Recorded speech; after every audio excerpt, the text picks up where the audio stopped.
Oh, Miss Fine.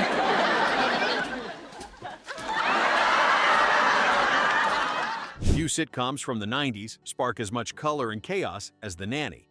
But beneath the big hair and even bigger laughs, this show hides some surprising secrets and quirks. Get ready for the wildest hidden facts, counting down from 10 to the most jaw-dropping revelation. Number 1. Fran Drescher's real-life husband co-created the show. Let's go back to 1993, when big hair, bold prints, and nasal laughter burst onto living room screens. The Nanny wasn't just a sitcom, but a labor of love. Literally. Fran Drescher and Peter Mark Jacobson, her husband at the time, co-created the show, pouring their chemistry and quick-fire banter into every script.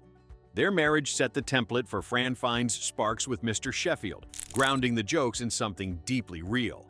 Even as their own relationship quietly unraveled behind the scenes, they steered the series straight through 6 colorful, unforgettable seasons on CBS. The secret sauce? Those sharp, distinctly New York one-liners weren't just for the cameras. They were echoes from Fran and Peter's own apartment. When you revisited The Nanny's mix of family, fashion, and chaos, you tasted that blend of truth and comedy born out of real partnership. That spark helped make The Nanny a classic, crackling with warmth even as change lingered off-camera. Now let's pull back the curtain on what else made this sitcom so unforgettable. Number 2. The show's creation was inspired by the sound of music. Picture this: a prim English manor, 7 rambunctious kids, and instead of Julie Andrews, a wisecracking woman from Queens. That's exactly the pitch Fran Drescher delivered to CBS executives in the early 1990s. She described The Nanny as the sound of music, only with a Jewish girl from Flushing instead of a singing governess. The network loved it, and in 1993 greenlit what would become Fran's signature sitcom. With its playful mix of New York sass and uptown elegance, The Nanny quickly stood out from the crowd. Drescher not only pitched the show but also starred as Fran Fine, blending her upbringing and trademark voice into every episode. The concept's quirky twist, clashing cultures, big hair, and louder laughs, gave audiences something fresh among a sea of straightforward family comedies. That bold, tongue-in-cheek mashup is what set The Nanny's formula and turned it into a 90s classic. As laughter echoed from Maxwell Sheffield's townhouse, Drescher's gamble was clearly the right one. Now, let's keep peeling back the layers and discover what else made The Nanny so delightfully unconventional. Number 3. The Nanny was almost set in Washington, D.C. Picture this. Instead of Fran Fine dodging Sheffield butlers in a posh Manhattan townhouse, she nearly found herself wrangling kids in the capital's political power corridors. That's right. The earliest scripts of The Nanny pitched Fran as the sassy caretaker for a D.C. political family, rubbing elbows with senators instead of socialites. It all could have looked and sounded very different. It took sharp network notes to shift the show from Washington to New York City in 1993, unlocking the fish-out-of-water magic that made Fran's accent and wild fashion sense truly pop. Manhattan's glitz and opulence weren't just backdrop, they were fuel for punchlines, tapping into the city's iconic high-rises, celebrity cameos, and a world where anything felt possible for the girl from Flushing. That glimmering switch became the heartbeat of the series, shaping its distinctive mood and forever tying The Nanny to the fast-paced, big-haired world of 90s New York. It's wild to imagine Fran dodging briefcases instead of Broadway extravagance. But that one network note gave us the Queen of Queens in her truest element, memories and all. Number 4. Fran Fine's wild wardrobe.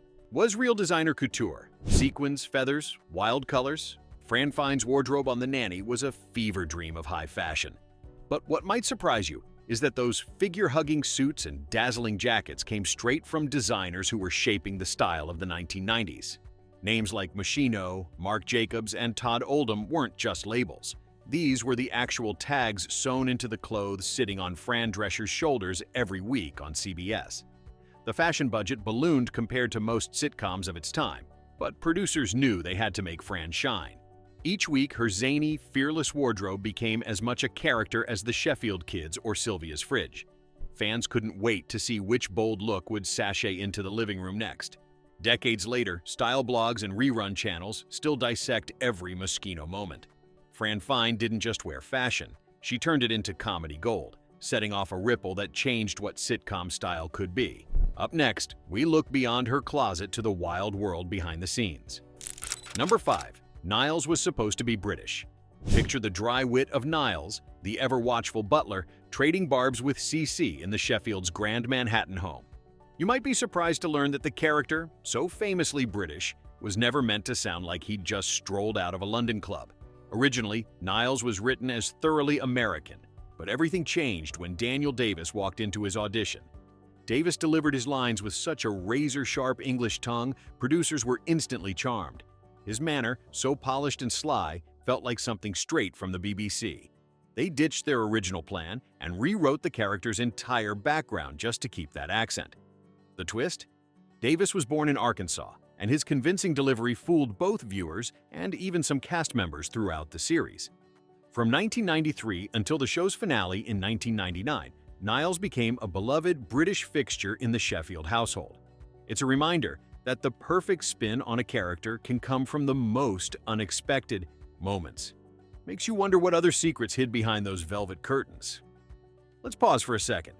Did you ever suspect Niles' accent wasn't real? Or did his British charm totally win you over? I'm lulling you into a false sense of security. Share your favorite Niles comeback or the character twist that caught you most off guard. Number 6. Fran and Maxwell's first kiss was fiercely debated. In living rooms across America, fans of The Nanny built their week around Fran Fine's outrageous style and her maddeningly slow dance with Maxwell Sheffield. The sparkle between Fran Drescher and Charles Shaughnessy was undeniable, but producers behind the scenes were locked in a fierce debate. When would they finally let these two kiss? CBS executives, worried about losing the addictive tension, urged the team to hold off until the absolute last second. The classic "will they, won't they" trope drove sky-high ratings from the show's debut in 1993, making each episode a playground of longing glances and comedic interruptions. When the long-awaited kiss finally came in Season 5, it felt like a seismic shift for loyal viewers, equal parts satisfying and a little bit risky. Suddenly, the energy changed, and everyone wondered, was the magic still safe? It's a question that kept both the studio and the audience guessing as we move toward the next memorable twist. Number 7. No laugh track. It's a live studio audience. There was nothing artificial about the eruption of laughter you heard on The Nanny. While other 90s sitcoms piped in manufactured laugh tracks, The Nanny thrived on the real energy of a live studio audience. When Fran Drescher swept into that iconic Queen's accent or traded banter with Mr. Sheffield, every chuckle and gasp was genuine, bouncing off the walls of CBS Studio Center. Writers and directors paid close attention, sometimes stopping mid-shoot to sharpen a joke or punch up a gag based on instant feedback.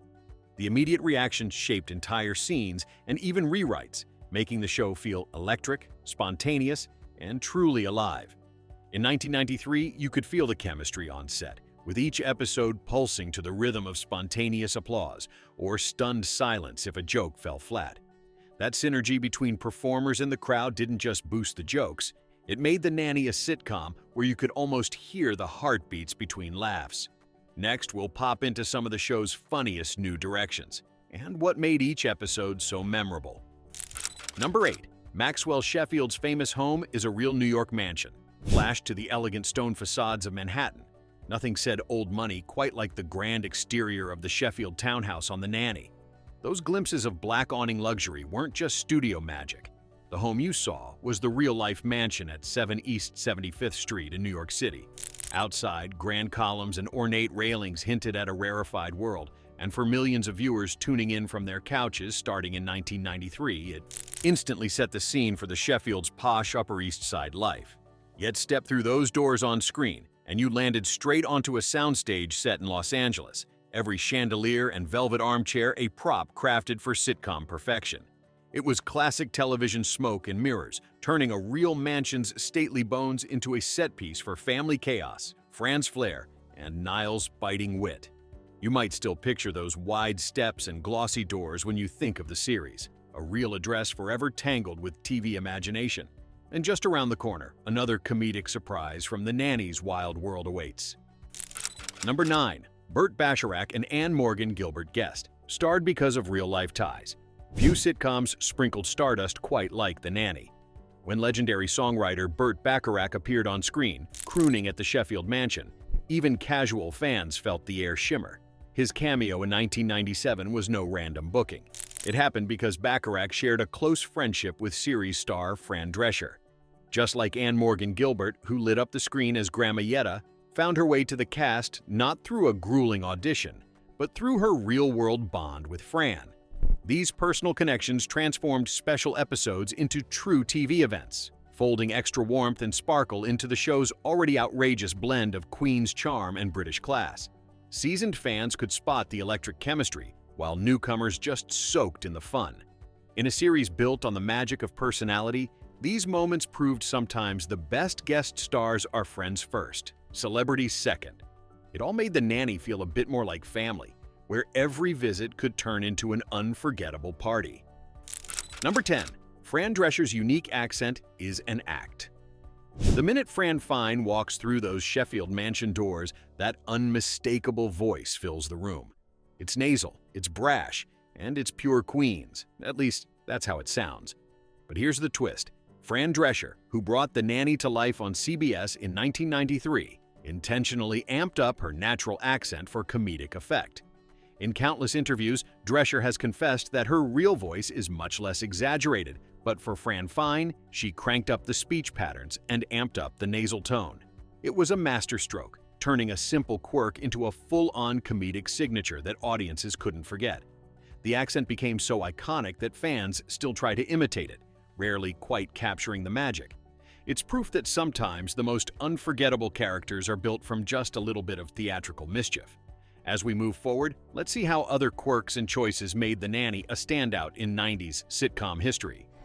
Oh, maybe I'll just sleep in. Niles can get the kids ready for school.